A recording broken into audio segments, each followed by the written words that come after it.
देखिए illustration number 25 ले रहे हैं अपन जर्नल का। मार्च 22 का ट्रांजैक्शन है, अलग टाइप का है। Bought shares in Colgate limited, Colgate limited के कंपनी के शेयर हमने खरीदे, यानी हमारे पास कुछ स्पेयर में पैसा था, एक्स्ट्रा पैसा था, जिसको कि हमने शेयर में लगाया। कौन सी कंपनी में लगाया? कोलगेट में। तो ये हमारे लिए इन्वेस्टमेंट है और कुछ भी नहीं है। 50,000 की एसेट्स हमने खरीदी और उस पर 2% ब्रोकरेज भी पे की, क्योंकि शेयर मार्केट में जब आप इन्वेस्टमेंट करते हैं तो थ्रू ब्रोकर करते हैं, डायरेक्ट नहीं कर सकते आप। तो थ्रू ब्रोकर ही खरीदेंगे तो 2% ब्रोकरेज भी पे की। तो 50,000 का 2% आपका 1,000 रुपए का खर्चा भी हो गया, और ये एसेट पे हुआ खर्चा है तो ये जुड़ेगा उसमें। And all the payment are made by cheque. ठीक है, पेमेंट टू बैंक करके किया है। तो देखिए मार्च 22 को आपके पास एसेट्स आई है, डेबिट व्हाट कम्स इन, और इस एसेट्स का नाम होता है इन्वेस्टमेंट।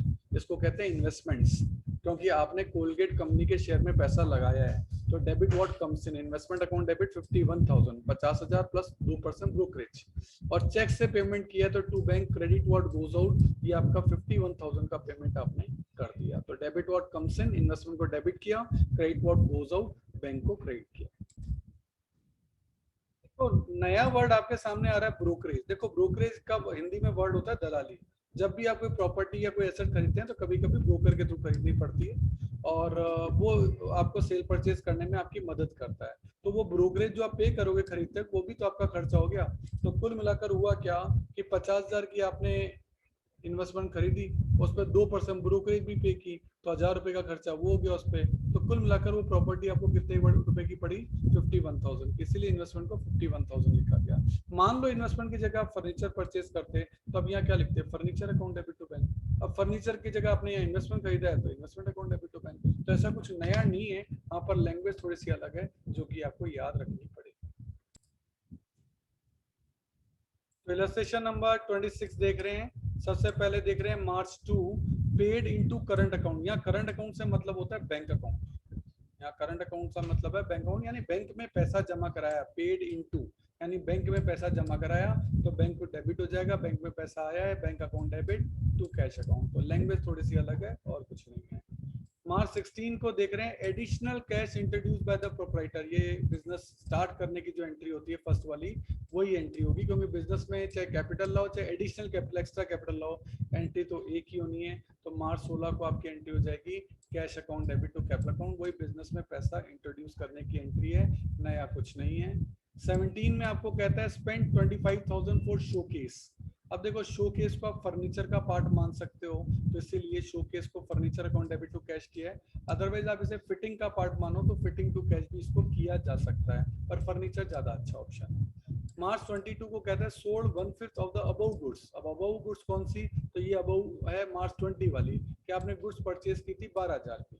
अब 12,000 में से 1/5 गुड्स आपने बेच दी, तो ये 12,000 है। 12,000 का 1/5 आपका होता है 2400, और 2400 की चीज को बेचा है 1/3 के प्रॉफिट पे, तो 2400 का 1/3 आपका होता है 800। तो आपने 800 के प्रॉफिट में बेची है। 2400 की चीज 800 के प्रॉफिट में बेची, तो कितने में बेची? 3200 में। तो इसीलिए सेल आपकी 3200 की हुई है। तो सिंपल सेल की एंट्री हो जाएगी cash account debit to sale 3200, और ये वर्किंग आपको नीचे बनाकर दिखानी पड़ेगी कि ये 3200 जो है वो आपका कैसे आया। अच्छी एंट्री है ये वाली। और लास्ट है मार्च 28 की, बैंक चार्जेस लगे।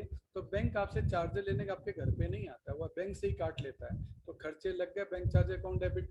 और टू बैंक होगा, क्योंकि बैंक आपके घर पे लेने थोड़ा ना आएगा, वो तो आपके बैंक अकाउंट से वहीं से निकाल लेगा। तो इस तरीके से आपके बैंक से पैसा कम हो जाएगा। बैंक चार्जेस को डेबिट किया, डेबिट ऑल एक्सपेंसेस, और बैंक से पैसा गया तो क्रेडिट व्हाट गोज आउट हो गया यार। देखिए इलस्ट्रेशन नंबर 27 में पॉइंट नंबर 1 में है वीपीपी। वीपीपी का मतलब होता है वैल्यू पेएबल पोस्ट। जैसे फ्लिपकार्ट से आप सामान खरीदते हैं तो वो आपसे डिलीवरी चार्ज लेता है, वो वीपीपी ही होता है, वो वीपीपी ही होता है। तो इसमें क्वेश्चन में यहाँ लिखा है कि रिसीव्ड ए वीपीपी, यानी फ्लिपकार्ट से आपको सामान मिला, राम से मिला, ये राम से खरीदा 20,000 का, और पियोन को भेजा हमने कलेक्शन के लिए, और 150 रुपए कार्टेज का पे किया। भाई सर्विस चार्ज तो लेगा, डिलीवरी चार्ज तो लेगा ना फ्लिपकार्ट वाला। तो आपने गुड्स खरीदी हैं, तो अब क्वेश्चन में तो एग्जैक्टली लिखा नहीं है कि गुड्स ही खरीदी है, पर अब ये मान लिया गया गुड्स खरीदी है। तो परचेज अकाउंट डेबिट 20,000, और कार्टेज का पे किया तो कार्टेज अकाउंट डेबिट। देखो कार्टेज का खर्चा अगर एसेट्स होता ना तो मैं ऐड कर देता, पर ये एसेट्स नहीं मानी है मैंने, इसको गुड्स माना है, इसलिए अलग से लिखना पड़ेगा। गुड्स में कार्टेज के ट्रांसपोर्टेशन के खर्चे, कैरेज के खर्चे अलग से लिखने पड़ते हैं, जबकि यही कोई फिक्स एसेट्स होती तो मैं एसेट्स में ऐड कर देता टू कैश अकाउंट। तो ये बातें याद रखने की है, क्योंकि जब आप गुड्स खरीदते हैं तो कार्टेज के खर्चे का जो नेचर है वो रेवेन्यू एक्सपेंडिचर होता है। आगे लिखा है पॉइंट नंबर 2 में, paid 3000 for subscribing for newspaper and magazine. कोई न्यूज़पेपर और मैगजीन वगैरह आप खरीद रहे हो, अब वैसे तो आप इसका अकाउंट खोल सकते हो, लेकिन नॉर्मली अकाउंट्स में न्यूज़पेपर का खर्चे को बहुत ही नॉमिनल खर्चा माना जाता है, इसलिए उसके लिए अलग से ऐड नहीं बनाया जाता। मिक्स खर्चा, चाय पानी का, न्यूज़पेपर का, समोसे कचौरी के खर्चे मिसलेनियस एक्सपेंडिचर में डाल दिए जाते हैं। इसको बोलते हैं मिसलेनियस एक्सपेंडिचर, यानी वेरियस टाइप ऑफ एक्सपेंडिचर। अगर आपसे कोई पूछे कि सर मिसलेनियस एक्सपेंडिचर का मतलब क्या होता है, तो आप बोलेंगे वेरियस टाइप ऑफ एक्सपेंडिचर के लिए अलग अलग हेड थोड़ा ना बनाएंगे, एक ही बना दिया, miscellaneous expenditure account debit to cash account. तो ये अपन को जैसे रद्दी बेचते हैं आप, जैसे ये देखो, ये next year received 500 from the sale of newspaper and magazine. तो न्यूज़पेपर एंड मैगजीन बेची, तो इसके लिए न्यूज़पेपर अकाउंट नहीं खोलेगा, वही मिसलेनियस खोलेगा, और आपके मिसलेनियस एक्सपेंडिचर की जगह मिसलेनियस इनकम हो जाएगा, क्योंकि अब आपको पैसा मिल रहा है। रद्दी आपने बेची तो पैसा आया, cash account debit to newspaper नहीं करेंगे, क्योंकि उसके लिए तो आपने अकाउंट ही नहीं खोला था, आप उसको मिसलेनियस इनकम में डालेंगे। वेरियस टाइप्स ऑफ इनकम्स के लिए मिसलेनियस इनकम का एक नया हेड आपने खोल दिया। इसके अलावा पॉइंट नंबर 12 में कहता है सैलरी पेड 80,000। तो सैलरी 80,000 तो आपको पे ही करनी है, तो salary account debit to cash 80,000, क्योंकि आगे लगा रखा है एंड सैलरी आउटस्टैंडिंग 20,000, ये अलग से है, तो इसीलिए सैलरी आउटस्टैंडिंग 20,000 है, तो आउटस्टैंडिंग सैलरी 20,000 दिखा दिया। इसका मतलब खर्चा जो था वो 1 लाख का था, 1 लाख में से 80,000 रुपए आपने पे किए और 20,000 रुपए आपने पे नहीं किए, तो वो आपकी लायबिलिटी बन गई। सैलरी डेबिट 1 लाख से होगा, 80,000 इसमें से पे कर दिए, 20,000 आपने पे नहीं किए। इसके अलावा 12 में है paid income tax. Income tax एक पर्सनल लायबिलिटी मानी जाती है, और इसीलिए इसके लिए ड्राइंग्स अकाउंट को डेबिट किया जाता है। एंट्री होगी drawings account debit to bank 80,000। तो ध्यान देना, इनकम टैक्स का पेमेंट ड्राइंग्स में डेबिट होता है, ये बात याद रखने की है। इलस्ट्रेशन नंबर 28 देख रहे हैं, देखते हैं। अप्रैल 1 received an order for the goods 120। देखो ऑर्डर रिसीव हुआ, देखो इसमें मनी का या गुड्स का फ्लो नहीं हुआ। फ्लो का मतलब आना और जाना, ना तो मनी आई गई ना गुड्स आई गई, ये सिर्फ एक ऑर्डर है। तो ऑर्डर में गुड्स एंड मनी का फ्लो होता ही नहीं है, इसीलिए इसकी कोई एंट्री नहीं होती। लेकिन आप इसको एग्जाम में छोड़ मत आना, उसको आपको ऐसे कैसे नो एंट्री लिखना पड़ेगा, यहाँ अमाउंट में डैश करना पड़ेगा। अगर आपने कुछ नहीं लिखा तो मैं आपको बताता हूँ, कई टीचर्स ने इस बात के मार्क्स काट लिए कि हमें तो ऐसा लगा कि आपको आया ही नहीं, इसलिए हमने मार्क्स काटे। तो इसमें आपको नो एंट्री लिखना पड़ेगा कि ये नो एंट्री है, इसकी एंट्री नहीं होती है। आगे चलते हैं। अप्रैल 3 received order for goods from message Ranbir and company 5 lakh. तो आपके ऑर्डर की तो कोई एंट्री होती नहीं है, तो ये तो इग्नोर हो जाएगा, इसकी तो नो एंट्री है। लेकिन आगे लिखा है along with a cheque of 180, या मनी का फ्लो हो गया, 180 का आपको एडवांस मिल गया, यहाँ मनी का फ्लो हुआ है। और क्वेश्चन में एंड तक कहीं नहीं लिखा कि ये चेक बैंक में जमा कराया या नहीं कराया, आखिर तक नहीं लिखा, तो फिर अब अजम्पशन लेना पड़ेगा। जब आखिर तक नहीं लिखे तो ये अजम्पशन होता है कि ये चेक बैंक में जमा करा दिया है, इसलिए मैं यहाँ एंट्री करूंगा बैंक अकाउंट डेबिट। और to Ranbir and company credit the giver.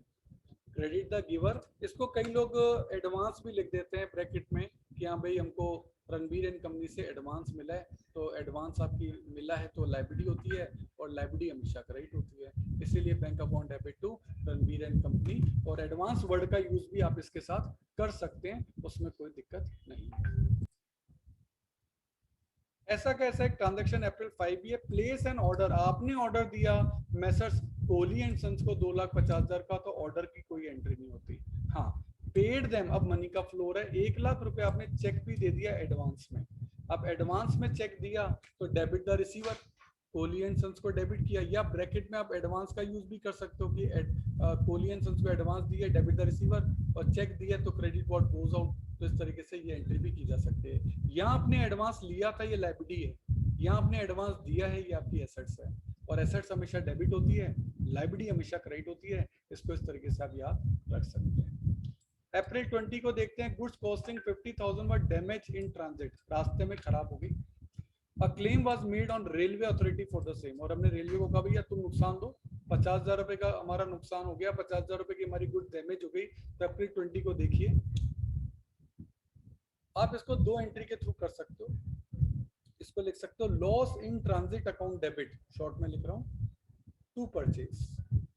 50,000 की गुड्स आपकी डैमेज हुई है, 50,000 को आपने डेबिट कर दिया, डेबिट ऑल एक्सपेंसेस, और गुड्स चली गई, क्रेडिट व्हाट गोज आउट। अब रेलवे से आपने इस क्लेम को मांगा, तो रेलवे कंपनी आपकी डेटर बन जाएगी, railway company account debit to loss in transit. अब लॉस इन ट्रांजिट आपको बेयर करना नहीं, आप तो रेलवे कंपनी से मांग रहे हो, तो टू लॉस इन ट्रांजिट को क्रेडिट करके कैंसिल कर देंगे।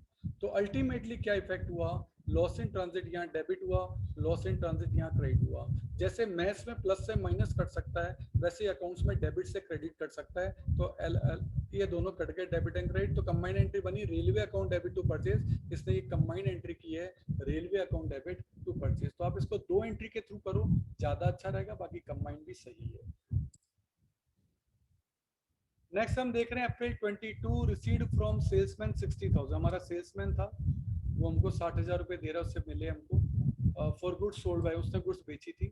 और after deducting his travelling expenses 4,000। अच्छा, वो जब माल बेचने गया था तो उसको ट्रैवलिंग करनी पड़ी, ट्रैवलिंग में उसके 4,000 रुपए के खर्चे हो गए, उसने 60,000 रुपए हमको टोटल दिए, यानी खर्चे काटने के बाद दिए पैसे। अब इसको समझने की जरूरत है। देखो आपके पास 60,000 आए कैश अकाउंट डेबिट, 4,000 रुपए का आपका खर्चा भी हुआ, ट्रैवलिंग एक्सपेंसेस डेबिट हो गए, डेबिट ऑल एक्सपेंसेस। इसका मतलब सेल आपकी 64 की हुई थी, उसने 64 की सेल की, उसके बाद 64 का कैश आया, 4,000 के उसने ट्रैवलिंग के खर्चे कर दिए, और 60,000 रुपए बाकी के आपको दे दिए। आप इसको दो एंट्री के थ्रू अगर करो, कि मान लेते हैं कि उसने है ना सेल जो की 64 की है, तो cash account debit to sale 64,000, और ट्रैवलिंग के खर्चे भी उस ट्रैवलिंग के खर्चे हमने पे किए, travelling account debit to cash 4,000। तो क्या होगा, कैश से कैश कट जाएगा, 4,000 से 4,000 कट जाएगा, तो यहाँ बचेगा 60,000। तो cash account debit 60,000, travelling expenses account debit 4,000, और टू सेल 64 है। तो आप इसको कंबाइंड एंट्री के थ्रू भी समझ सकते हो, और आप अलग अलग एंट्री के थ्रू भी इसको समझ सकते हो। डिराइव्ड एंट्रीज है, थोड़ा सा इसमें माइंड को मेकअप करना पड़ता है। आगे April 25, sold goods to Vishesh costing 40,000 at a profit of 25%, ठीक है, and allowed him 10% discount and paid for cartage 1,000 to be charge from him, यानी उससे पैसा चार्ज करेंगे हम। ये खर्चा कार्टेज का जो है वो हमारा नहीं है, तो कार्टेज को तो अलग कर लो, यहाँ तक का ट्रांजेक्शन ही पढ़ो बस, कि 40,000 की चीज 25% प्रॉफिट पे बेची है, तो इन्होंने वर्किंग नोट इसका बनाया होगा, ये रहा 40,000 की चीज है, इस पे 25% प्रॉफिट ऐड किया, सेल हो गई 50,000 की, उस पर ट्रेड डिस्काउंट है 10% का लेस कर दिया 45,000। तो इसको एंट्री आपको करनी चाहिए, आपने जिसको माल बेचा 45,000 अकाउंट उसको डेबिट करेंगे, तो एंट्री होनी चाहिए विशेष अकाउंट डेबिट टू सेल्स 45,000। और हमने खर्चा भी किया, खर्चा हम उससे लेंगे, चार्ज फ्रॉम हिम लिखा है, तो विशेष से लेंगे, तो विशेष हमारा डेटर हो गया, तो विशेष अकाउंट डेबिट टू कैश 1,000 का खर्चा हो गया। अब इन्होंने क्या किया, इसकी कंबाइंड एंट्री कर दी, विशेष यहाँ डेबिट हुआ, विशेष यहाँ डेबिट हुआ है, तो विशेष को डेबिट कर दिया 46 से कंबाइंड, और टू सेल आपकी 45 है ही, और टू कैश आपका 1,000 है ही। इस तरीके से दो एंट्रीज का कॉम्बिनेशन है, ये दो एंट्रीज का कॉम्बिनेशन है, इसलिए हो सकता है आपको कंफ्यूजन हुआ। इस एग्जांपल की लास्ट एंट्री है, received a cheque of 40,000 from the railway authority in full settlement of the claim for damages in transit. हाँ, तो वो ट्रांजिट हुआ था आपका, जिसमें रेलवे कंपनी से आप क्लेम मांग रहे थे, उसमें आपको 40,000 रुपए मिले, आपने यहाँ रेलवे क्लेम को डेबिट किया था 50,000 से, यानी रेलवे आपकी डेटर है 50,000 से, तो क्रेडिट कर दिया, क्रेडिट द गिवर, लेकिन उसने दिए 40,000 ही। अब 50,000 की चीज के उसने आपको 40,000 दिए, तो कम दिए, तो इससे आपको 10,000 रुपए का क्या हो गया, लॉस हो गया। लॉस के लिए आपने प्रॉफिट एंड लॉस अकाउंट को क्या कर दिया, डेबिट कर दिया, तो 10,000 रुपए आपका ये लॉस हो गया। अब एक क्वेश्चन उठ सकता है कि सर अपन ने यहाँ P&L अकाउंट डेबिट क्यों किया? भाई हमारा केस तो गुड्स का था, क्योंकि अपने यहाँ लिखा हुआ है कि गुड्स डैमेज हुई थी, और गुड्स के लिए आपने मना किया कि सर उसके लिए P&L तो नहीं हो सकता। तो यहाँ एक डिफरेंट केस और भी होता है, क्या कि ये एक अबनॉर्मल लॉस है। लॉसेस दो टाइप के होते हैं, नॉर्मल लॉस और अबनॉर्मल लॉस। अबनॉर्मल लॉस के लिए रूल है कि अबनॉर्मल लॉस हमेशा P&L से ही चार्ज किया जाएगा, इसीलिए 10,000 रुपए जो है P&L से चार्ज किए गए। तो अब नॉर्मल लॉस के लिए आपको प्रॉफिट एंड लॉस अकाउंट खोलना पड़ेगा। ये बात आप जब भी अकाउंट्स करेंगे अगले 5-7 सालों तक हमेशा काम आएगी। तो एक लाइन और लिख लो, अब normal loss should be charge from P&L always. ये लाइन आपको याद रखनी पड़ेगी। इलस्ट्रेशन नंबर 29 में आप क्वेश्चन को देखेंगे तो क्वेश्चन देख के थोड़ा सा कंफ्यूजन होगा कि कैसा अजीब सा क्वेश्चन है। लिखा है give journal entry corresponding to the narration given below. यानी आपका जो क्वेश्चन है ना वो यहाँ नहीं है, वो नरेशन जो है ना वहां आपको पढ़ना है। और नरेशन क्वेश्चन है, यानी गुड्स लिस्ट प्राइस 8,000 की है, परचेज की 20% ट्रेड डिस्काउंट पे, 5% कैश डिस्काउंट है, ये सोचकर आपको यहाँ एंट्री बनानी है। तो नरेशन इज द क्वेश्चन, ये लाइन लिख देना यहाँ, नरेशन इज द क्वेश्चन, यहाँ नरेशन ही क्वेश्चन है, ये बात अपन को ध्यान रखनी है। तो इलस्ट्रेशन 29 में एक सबसे अच्छा ट्रांजैक्शन है अप्रैल 20, 40 पैसा पर rupee received from the estate of Mohan on his insolvency. Mohan insolvent हो गया और उससे हमको 40% पैसा मिला। तो देखो मोहन से मिला है तो यहाँ तो मोहन आना ही चाहिए, क्रेडिट द गिवर। और इंसॉल्वेंसी हुई है तो बैड डेट्स तो होना ही है, तो यहाँ बैड डेट्स अकाउंट डेबिट होगा, तो एंट्री तो बन जाएगी। लेकिन इस क्वेश्चन में एंट्री टफ नहीं है, इसमें अमाउंट टफ है। और इन्होंने कहा 40% पैसा, 40 पैसा नहीं रुपये यानी 40% पैसा आपको मिल गया। यानी कितना पैसा नहीं मिला, 60% पैसा आपको नहीं मिला, टोटल 100% पैसा आपका यहाँ। तो यहाँ आपकी सीखने की बहुत ही इंपॉर्टेंट बात है, लाइफ टाइम काम आने वाली चीज है जो मैं आपको समझा रहा हूँ, बहुत ध्यान से समझना। ये 3,000 जो हैं वो 40% है, ये बात हमें पता है। तो एक पंच लाइन कह रहा हूँ, लिख लेना, जो है उसको उससे डिवाइड कर दो। पंच लाइन दे रहा हूँ, जो है उसको उससे डिवाइड कर दो। यानी 3,000 क्या है, 3,000 है 40%, 3,000 40% है, जो है उसको हमने उससे डिवाइड कर दिया। तो बताओ 100% कितना होगा, इससे आपका 100% का फिगर निकल जाएगा और ये निकलेगा 7,500। तो यहाँ आ जाएगा 7,500 और 7,500 का 60% आप निकालोगे तो वो आएगा 4,500। तो ये भी आपका निकल जाएगा। वैसे मैं डायरेक्ट भी निकाल सकता था कि 3,000 जो है वो तो 40% है, मुझे पता है, तो बताओ 60% कितना होगा, तो मैं डायरेक्ट 4,500 भी निकाल सकता था। लेकिन ये वाली अप्रोच थोड़ी ज्यादा आसान रहती है। तो डिवाइड इसको हमेशा 40 से करना है, क्योंकि 3,000 जो है वो 40 के लिए यूज हुआ है। और इंटू आप अगर 60 से करोगे तो 60% वाला अमाउंट निकल जाएगा, और इंटू अगर आप 100 से करोगे तो 100% वाला अमाउंट निकल जाएगा। इसके लिए पंच लाइन याद कर लो, जो है उसको उससे डिवाइड कर दो। एग्जाम्पल नंबर 30 में कहते हैं रेक्टिफाई द फॉलोइंग, सही करो, यानी जो एंट्री दे रखी है वो गलत है, जो एंट्री दे रखी है वो गलत है। तो नरेशन पढ़िए, narration is the question, narration he question है, नरेशन पढ़िए और नरेशन के थ्रू आपको बताना है कि अब सही एंट्री क्या होगी। तो ये एंट्री तो गलत है, आपको इसकी सही एंट्री करनी है नरेशन देख